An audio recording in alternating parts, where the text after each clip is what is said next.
Welcome to Kenton's videos. Enjoy the video. You begin by confirming the carrier account is active and the iPhone has enough charge. This prevents wasted troubleshooting. Once done, toggle airplane mode for 5 to 10 seconds and then restart the phone to reset radios. Next, power off and remove the SIM, inspect the tray for dirt or bent pins, and reseat it firmly. Loose SIMs often trigger no service. Make sure the tray clicks flush. If not, stop and examine the slot closely. Once the SIM is seated, install any pending iOS and carrier settings updates because they include modem fixes.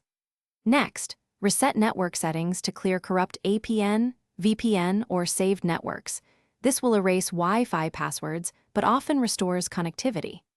If problems persist, try a different compatible SIM to isolate hardware versus account issues, and check your carrier's outage maps or IMEI blocking status. Those steps tell you whether the issue is local, account-related, or device-specific.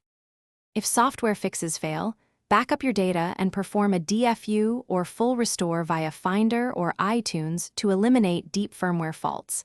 This resets the baseband.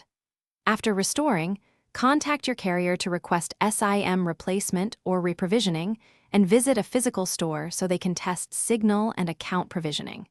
If you still see no network, bring the phone to Apple or an authorized repair shop. One key troubleshooting tip: record your IMEI and rejection messages before the visit to speed diagnosis. Thanks for watching. Consider subscribing if we helped you.